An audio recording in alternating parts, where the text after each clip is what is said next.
and welcome to my channel. If you've been here before, welcome back. So as usual, I've been away for a while. This time it's been a month, and the reason for that is tied with today's video. As you can tell from the title, it's about going abroad on holiday while you're disabled. So the reason I've been away for so long is because it's taken me physically this long to recover and mentally this long to recover. And I shall tell you why. So this time when I went on holiday, since I've been on holiday a couple of times since having fibro.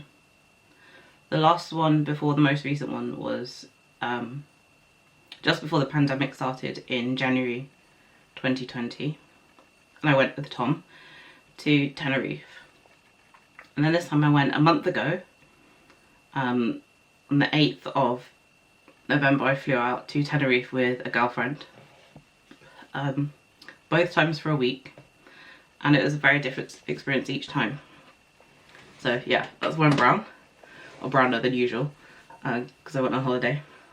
The reason I go to Tenerife twice is because I know physically my body can handle it. It's a 4-hour and 10-minute roughly flight from Bristol Airport, which is the nearest airport to me, to Tenerife. Even travelling for a short time can be quite hard on my body. Like this year I've had to go to I had to go up north twice to see my grandmother and like once for her funeral. And that was less time there and back. Depends on, you know, stops and all that kind of stuff. And usually the same day I travel, no matter how many pain meds I take, I'm buggered. I need to rest. I need more painkillers than usual. And, you know, I have this Chinese oil that I've mentioned in a previous video that is like medicated, and it's not really like deep heat or even like deep freeze, but it's got menthol in it, so it has sort of a cooling effect on the body, but somehow it helps with the pain. Anyway, so I need that at least usually twice a day, just a normal day-to-day basis. Traveling, I tend to need it more frequently. So obviously that was something to consider. You know, I took it with me. It's good as well that I knew that I could travel or fly with my scooter. I'll put a link at the type it is if you're interested. It's classed as a travel scooter. I can get on buses with it, I can get on trains. I took it when I went to Tenerife 2 years ago. Last time I flew with EasyJet. This time I flew with TUI. Was it TUI? Terrible memory. Yeah, I'm pretty sure it was TUI. Like I went to a different hotel. So before traveling, I make sure that where I'm going is fairly wheelchair accessible, and Tenerife is one of the most wheelchair accessible places abroad, besides like somewhere like America. So I knew from before that I could get around. They have like on the road, when you're like crossing the road, a lot of them, they have sort of like, it's sort of like a diagonal ramp, but it's like made of tarmac. So it's easy for me in most places to come off the pavement. Sometimes I have to, you know, scoot down the road a bit or back up the road and find a dip to get down. A scooter does not like even the smallest like bumps. The battery will cut out. Obviously I took my charger with me. I tried every day to make sure I had my charger. And unfortunately there was at least one day where I forgot to take the adapter so I could use from a UK plug to a European plug. So they're completely different shapes. And that was a very stressful day.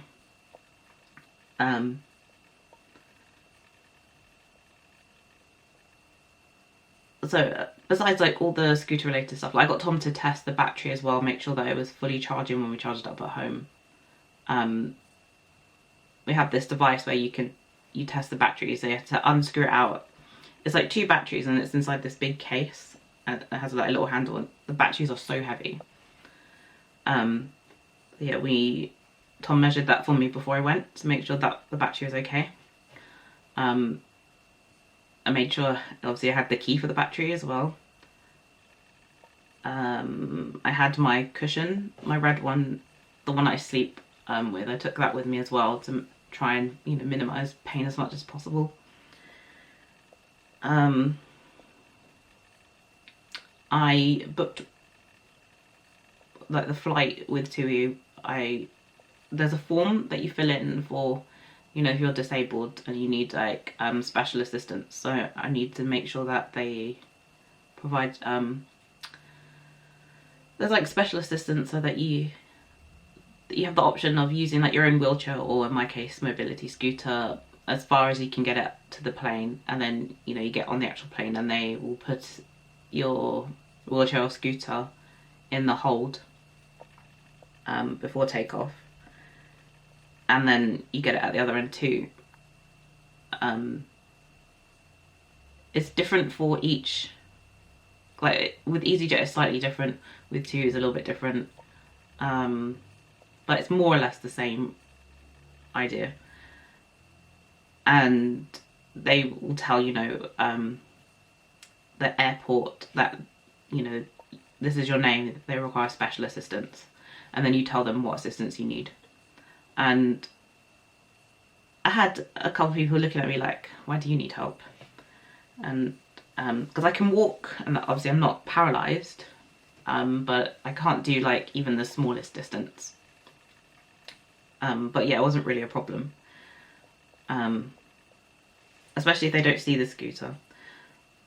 One thing that I thought was kind of stupid with TUI, I don't think we had this problem with EasyJet, is that for some reason they know you need special assistance, and with EasyJet they board you first, and I'm pretty sure we sat towards the front, or they load you at the back and you sit at the back.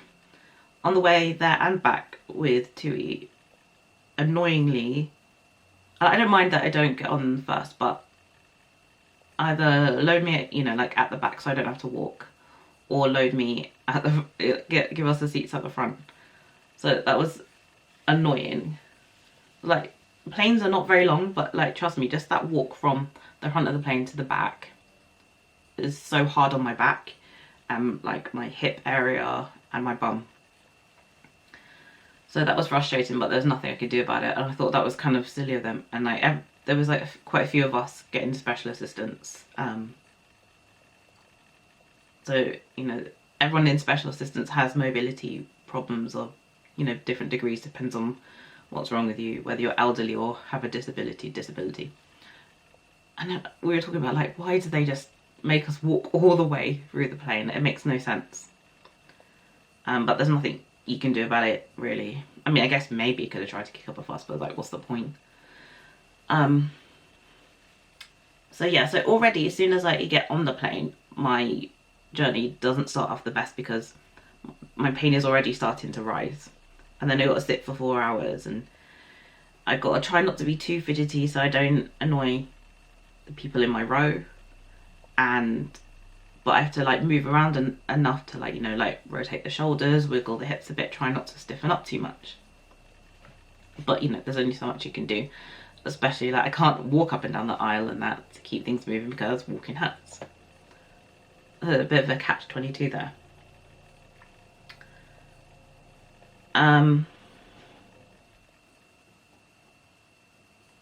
What else? Besides that though, like, everyone was fine and polite. The stewardesses, you know, they introduce themselves. They're like, which one of you is Rebecca? I'm like, me. And like, okay, so they're like, how disabled are you? And then like, I can walk a bit. And then like, that's great. And then like, this is the button, you know, if you need to call for assistance, we will come, you know, blah blah blah, that kind of stuff, which is obviously great. You know, it's always good to introduce yourself, for them to introduce themselves to me, so I know, not like you don't know who the steward or stewardesses are. let me see if there's anything else to know. Yeah, so we go on this weird sort of like with EasyJet as well, they had like the little bus that takes you from the departure lounge bit round to the plane. This time it was this weird vehicle, and I swear it looks like a prison. There's something about it that's very prison-like. And you stand on this sort of like ramp thing, and they press the button that you hold onto the side, and then it rises up to put you in this weird vehicle thing. And then, you know, you sit down and strap in. And sometimes you can sit in, they put you in a wheelchair there, so, you know, and then you transfer to the seat, and then they fold up the wheelchair to the side. I think once I had my scooter in there, so, you know, that goes to the side. And one of the journeys I had to sit on the scooter there, which is totally fine because it doesn't move once the engine is turned off. That's also the brake. And then this is a rickety cold thing. It was like freezing inside this thing. Then that takes you to the plane, and the whole vehicle thing rises up too. And then, you know, you just walk onto the plane, so there's no, you don't have to go like up the steps of the plane. I think I did that once since I've had fibro. I think it might have been the holiday with Tom. And even just those stairs, it was so brutal. But thankfully this time around I didn't have to do that, so that was something.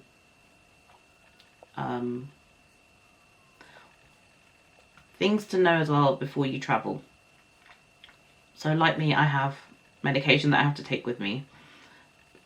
So you have to, I checked like what's the rules. I mean I did know from before as well, but check if there's anything different. The rules about taking medication. I take a lot with me because I'm going for a week, and sometimes I can go through a lot of painkillers. Depends, you know, day to day on my pain, that sort of thing. So I had some in my suitcase and some in my hand luggage. And you had to check like what I have. You know, when you, like here in the UK, when you have a prescription you take it to Boots, there's that little paperwork. I should have brought the paper in here with me. But you know, it says like, you know, that it's this pharmacist, this is your address, your name, date of birth, this is a medication name, and all of that. And it's sort of, I guess, confirmation that, you know, you've legally attained the medication, and that nobody checked it either time I've been to Tenerife. But I feel better having it on me, even if they don't check. And obviously there's different rules for different countries, so that's something to check before you go. You can usually Google like what medication can I or can't I take, and that sort of thing.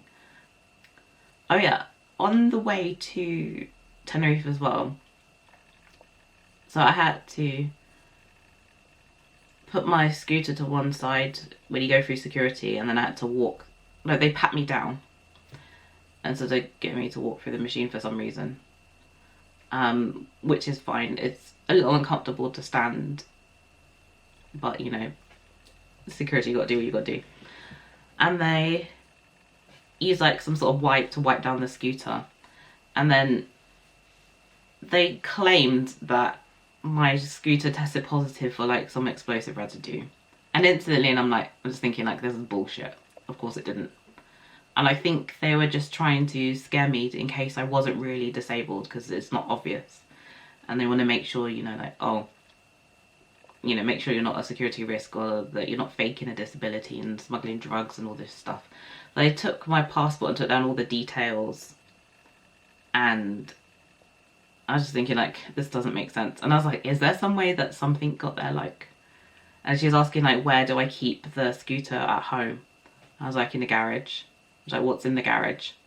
And, like junk, books, you know, recycling bin boxes, my Christmas tree when it's not in use, that kind of stuff, like old clothes, things to be like taken to a recycling centre, that kind of stuff. And then she's like, any like solvents, anything like that? And I was like, keep a de-icer in there, and there's like a spray can for we had to spray like the number of the house on the recycling box, and that's it really.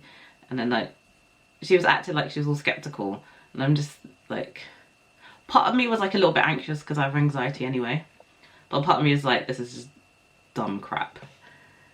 But yeah, that was over very quick, and I was just like, it's like, I said to her as well, it's got to be like a false positive.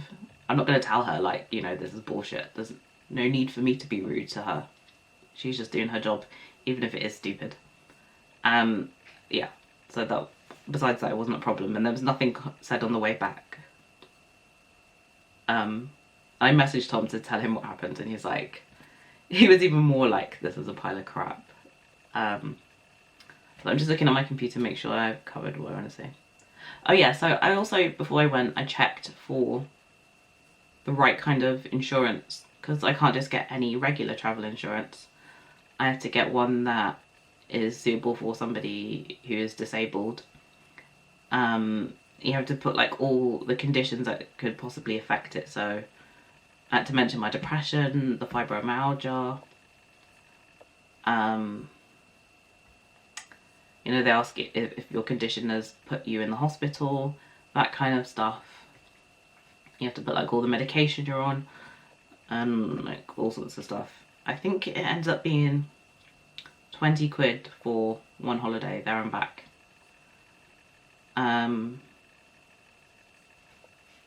So yeah, so it's definitely important to get the right kind of insurance, because I can't see my fibro landing me in the hospital, but you never know. And you don't want to be caught up by having the wrong insurance, and then, you know, you're in trouble with a huge bill or whatever. Because obviously we've had Brexit, so we had those, they're called EHIC cards or something like that. And I got mine renewed since I last on a holiday anyway. I think it was like, was it before Brexit went there or something? So mine was still valid anyway. And that means that, you know, you just show that card and you get free medical treatment and that. So last time I went to Tenerife, I was unlucky enough to get a spider bite, which I didn't know for a few days that it was a spider bite, and it like got worse and worse and worse. I ended up having to go to a local hospital and showing them my arm and that, and they said, oh, it's very common spider bite. I think it was like a jumping spider they have there, and they're like, weirdly, Brits tend to be allergic to this type of spider bite. So I was also having an allergic reaction to the bite, which isn't why my arm had looked terrible. And for some reason I hadn't taken photos of this arm, which is kind of a shame, because it was quite, I think we tried to take pictures and it just didn't really look like anything. But yeah, my arm had gone very hot to the touch. It was like a little weepy at the site. So I thought at first it was just like, you know, maybe a bed bug or something like that. And then we'd forgotten as well that there had been a sign in the hotel, something about, I think it was one of the day we left the house, because we were going to a place called Loro Park, which is like a zoo, that they were fumigating it or something like that, the hotel. And what we should have done is talk to the hotel sooner and said, like, you know, this is my arm, and apparently the hotel had either an on-site doctor or a doctor that they could have called out. So I checked if the current hotel, the last hotel I stayed in, if they had anything like that, just in case.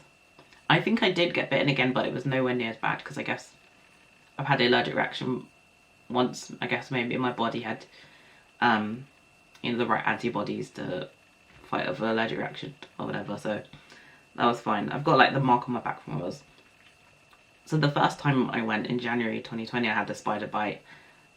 My arm had started to like kind of darken around the area, like it was like quite a bit of my bicep, and she was like, if you had been like if this had been like the next day, I think she said it was like 24 hours away from the skin necrotizing, which means that the tissue inside was gonna, and the muscle was gonna start to die, which means I would have like probably lost my arm, if not, you know, had some sort of septic shock and died. So that was like really bad.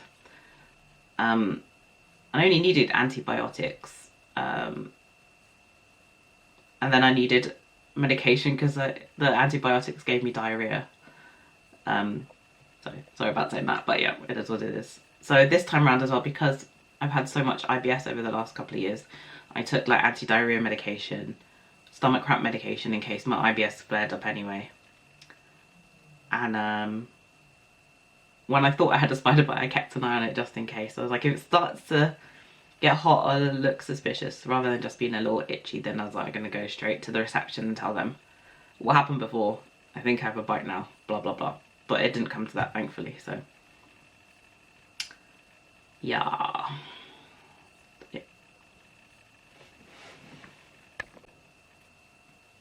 So before the holiday as well, I went to a couple of websites looking for like, you know, suitable.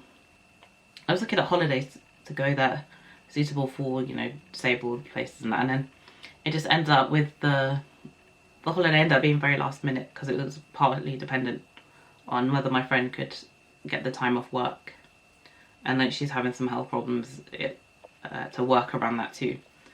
And it ended up being that Tenerife was the easiest place to go that was wheelchair accessible, that I felt comfortable going, especially without Tom, and you know, cost, etc. as well. I also checked that the hotel I was staying in is wheelchair accessible, not just that it says on their website that it's wheelchair accessible and stuff, but check on TripAdvisor to see what people say on the reviews. So I ended up this time staying at a hotel called Las Piramides, so, you know, the pyramids resort, and it was 3-star, and it said that it was wheelchair accessible, and they did have like a ramp to go from like reception round to the steps, and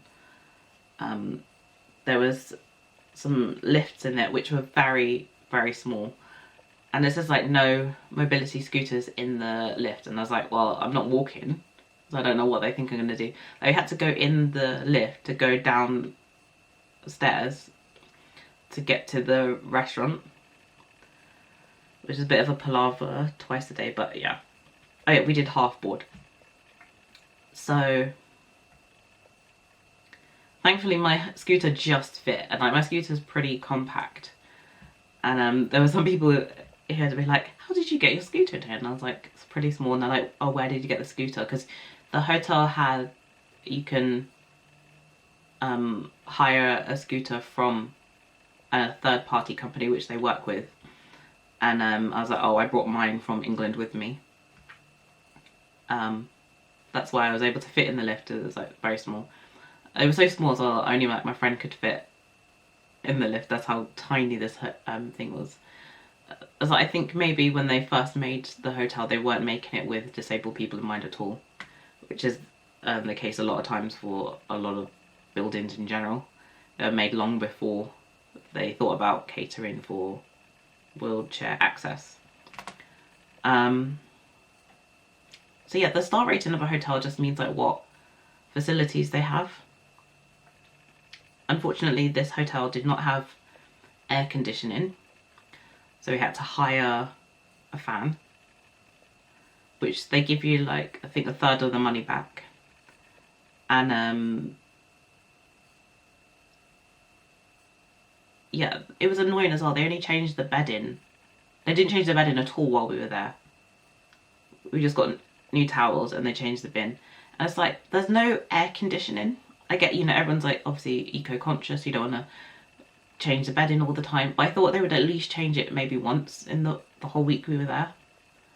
Like, you're sweating so much, especially if, you know, you're not paying out for a fan. The fans do not cover the whole room.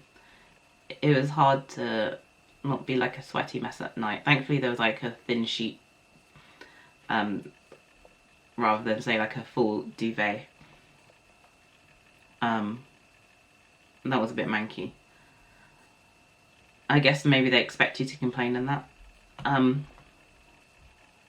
The last hotel that I stayed in was much nicer. It was more expensive, but it was definitely worth paying more. I had no Wi-Fi as well. Oh, no free Wi-Fi. And there's like, you can pay to access the hotel Wi-Fi. I want to say it was something like, I think £7 a day. And apparently, according to like TripAdvisor, it wasn't good connection. But you know, you can check with your phone provider if they do that sort of deal before you go on holiday.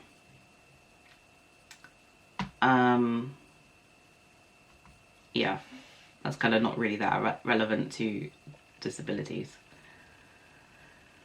Yeah, in the hotel as well, they didn't have, it was, I can't remember if it was supposed to be a disabled access room and that, but it definitely wasn't catered for disabled people. There was enough space, just about, I could just get through the door. And as soon as you come through the door, it had like a quite a sharp diagonal, so it was like a bit difficult to maneuver the scooter in there. And like there was enough room for the scooter, which was good. They had 2 single beds and then a sofa bed and then a balcony. We were on the ground floor, so that was good. And I definitely said, like, when I was booking it, that I was disabled and I need a disabled room if they have any. It was kind of last minute. It was literally, I think it was like the last room, or there was like 2 rooms left when we booked. So I knew there was a chance that it wouldn't be disabled access. I don't think any of the rooms are disabled access. They all seem to be the same. Maybe I'm wrong, but like judging from what other people said online as well, they weren't. It wasn't the case. So I had to go to the reception, hire separately from this third-party company a stool for the shower, because I can't stand in the shower. I have a stool here for that as well. I don't think I got the money back for that. It was like 15 euros for the week. The fan was 30 euros for a week, and it made it easier to shower, obviously sitting down. The shower was quite compact as well, so the stool was like sort of long, and I had to like put it in sideways so that I could sit and shower. And I had to stand up first and get like the shower off the thing. Thankfully it was like a detachable head, and just put it over the taps while I was showering, so that you know, I could reach it and like rinse off and stuff. So it definitely wasn't a proper like wheelchair accessible room. It was like a room that they just gave me because it was on the ground floor, and had to make the most of it.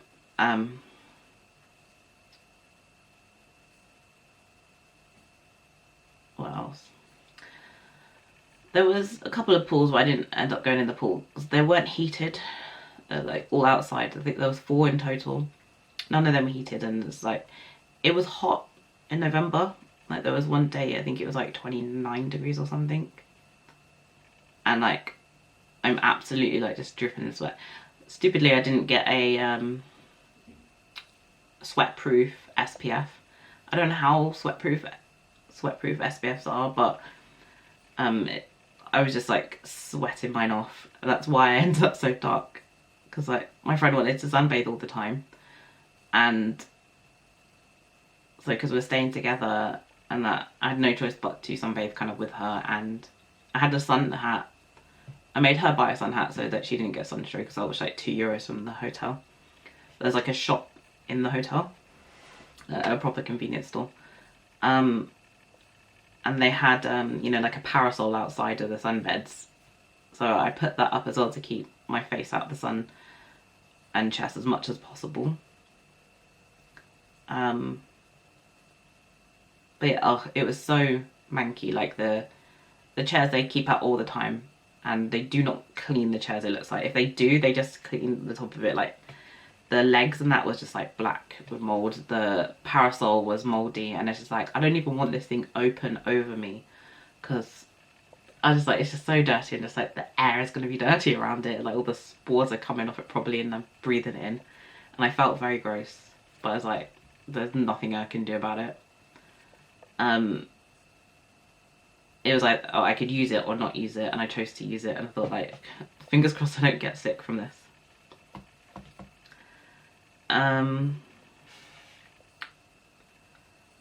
What else?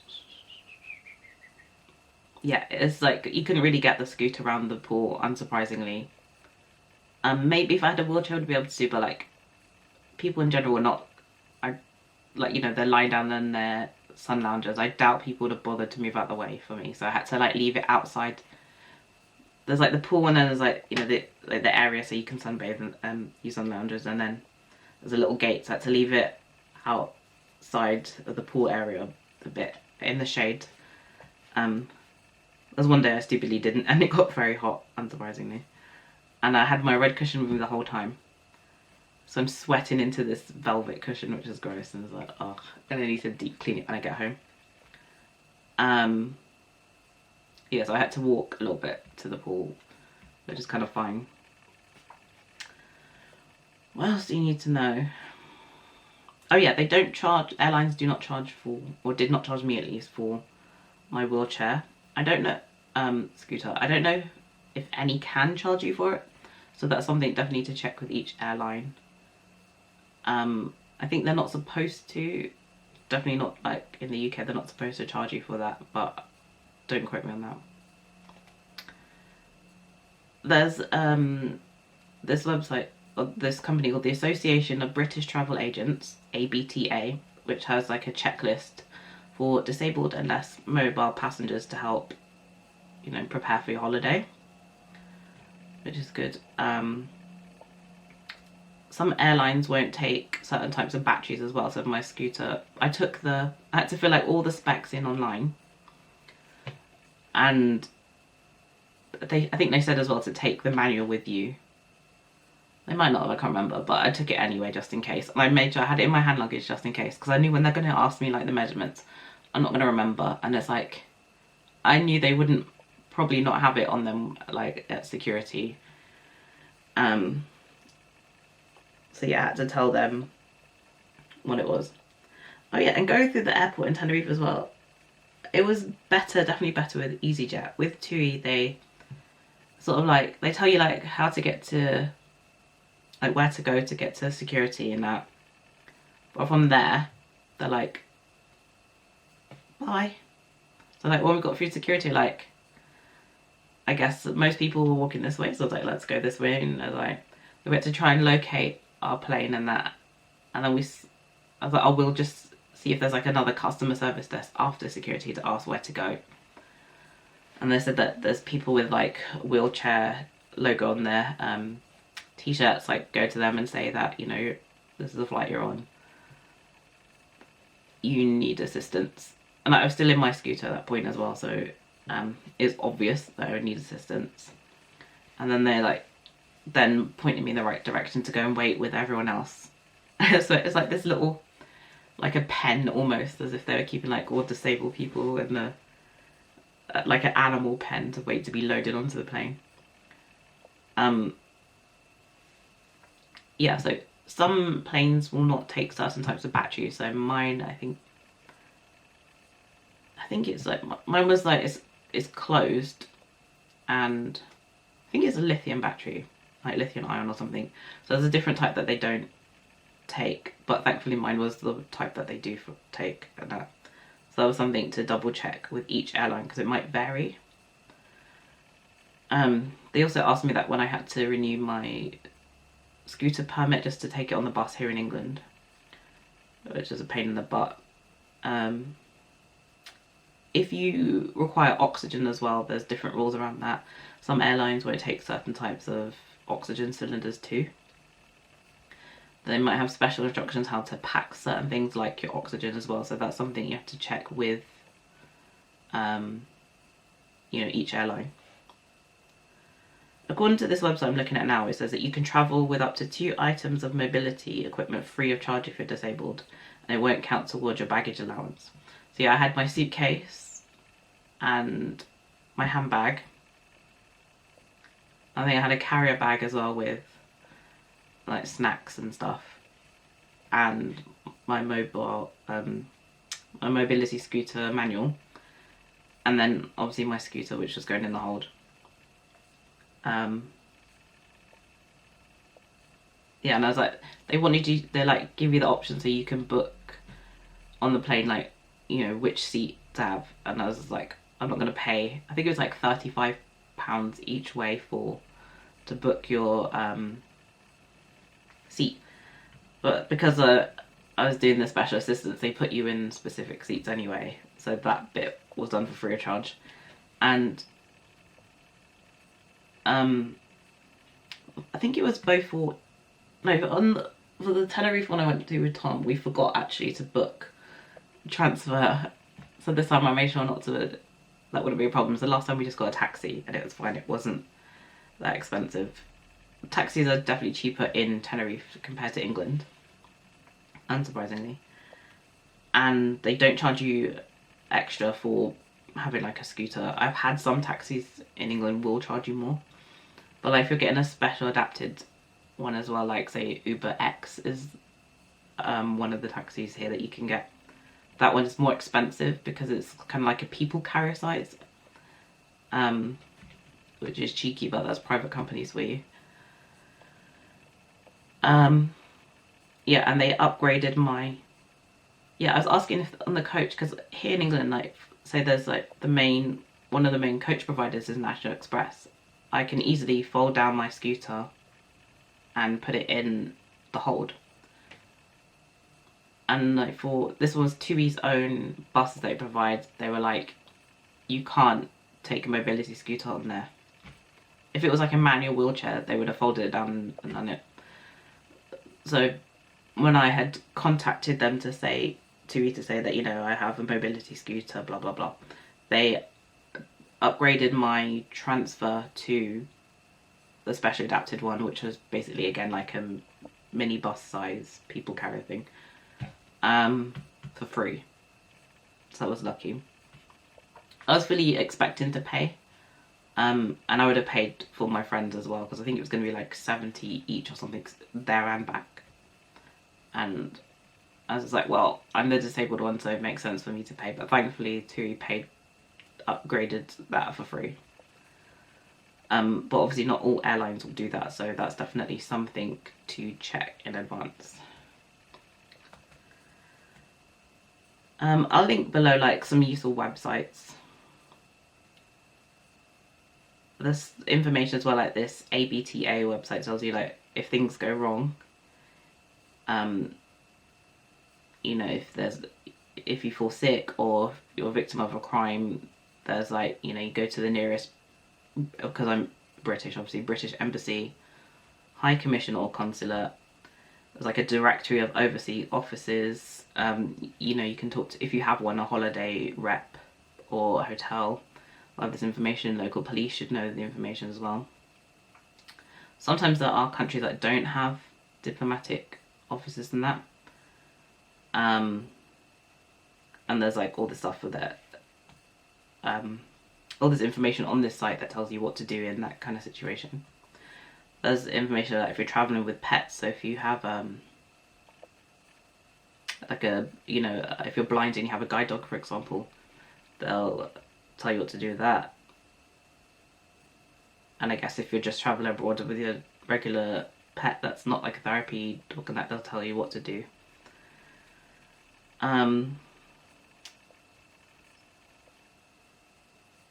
Yep. So there's like different links. There's like the Civil Aviation Authority deals with complaints about UK airlines and airports in England, Scotland and Wales. They can supply free advice on how to get the right service. There's the Royal National Institute for Blind People. There's a helpline number. So I've covered, I think, everything I can think of right now. If you obviously add the links below, which I think potentially could be the most helpful. Don't forget, obviously, I'm only talking about my experience. Different people might experience different things. Did you know that you can hire someone, like a carer, for going on holiday? I didn't know that before. That's cool. So no matter your disability, there potentially could be a way for you to go on holiday if you don't have any friends or family to go with you. There's special adapted wheelchairs that you can go on the beach with as well.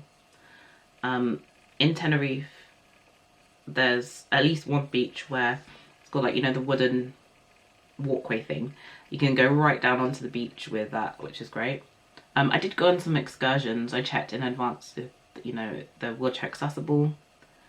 I looked on TripAdvisor and an app called and a website called I think it's Get Your Guide. I'll link that below too. So I was able to go on, you know, they do a lot of whale and dolphin watching in Tenerife. So I went on a cool Viking boat. There's some pictures of my holiday on Instagram, which is also linked below and at the end of this video.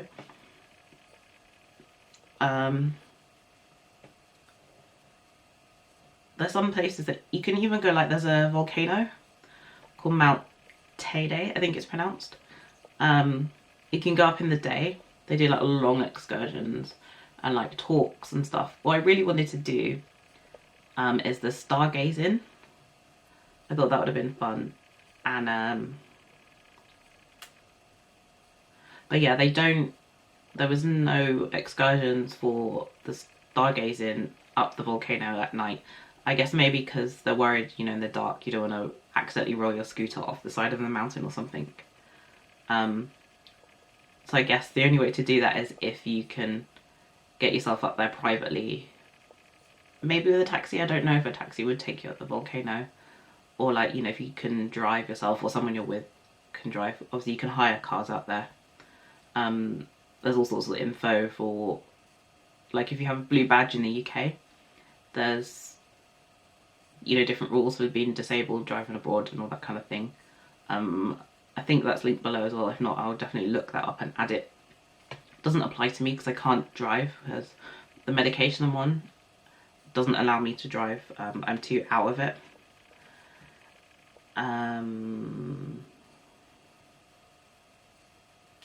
Yeah, so if you have any questions, feel free to comment below, or you can private message me on Instagram. And yeah, just because you're disabled does not mean you cannot go abroad. I mean, depending on disability, maybe. I'm sure there's probably some conditions out there that you absolutely cannot go abroad with. It's easy to find the information. Just Google like disabled travel. That's all I did. And check reviews like on TripAdvisor. Like you can type into the review section like disabled, and you can like go to the reviews where people who have disabilities will tell you what their experience is with, you know, excursions or the hotel, etc. There should be information somewhere online that will help you. And like I said, feel free to message me. I'm happy to help. Or if you just need someone to chat to about whatever you're going through, or just because you're bored or lonely, whatever, you know, feel free to hit me up. And I think that's everything. If there's anything I haven't covered that I think would be useful, I'll put that below as well. And you know, like and subscribe if you find this helpful. If you want more disability chat or makeup chat, put on notifications because I have no idea when I'll next be back. I'm going out for sushi tonight with Tom. There's the England match on today for the World Cup versus France, so we'll go for sushi because it's not going to be busy. And, you know, we like sushi. That's why I'm all dolled up. So, until next time, adios. Bye.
with Tom and traveling with a friend is such a different experience, because Tom obviously knows how to deal with my disabilities, and he knows what help I need. Sometimes without me asking for help, and sometimes I have to say, oh, can you do this for me?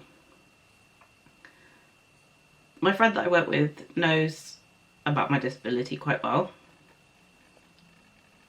and the reason I agreed to go with her is because we've been friends for quite a few years, and I said that I was worried about going without Tom because, you know, I require some of his physical strength to help with certain things, like you know, with my mobility scooter. But she insisted that she would, you know, do whatever she could to help, and she has some background working with people who are elderly and like need physical help too. So, you know, we discussed some things. We've been out and about together during the day with me and my scooter. There's most stuff I can do on my own. It's just, you know, like, so if I have to take a taxi, I need help to load it in the taxis. Some taxi drivers will help. I found in Tenerife a lot will not help. Especially if you don't specifically book I was gonna say disability. What's the word? There's a name for like the ones where they're capable of, like, they expect you. Oh, adapted taxi. So some of them they're like minivan size, and you just like have a ramp and you drive the scooter up the ramp into the back of the taxi, and you can either sit there, or sometimes they get you to sit in the chair and in the normal seat and just put a seatbelt on. So yeah, slightly different depending on the taxi.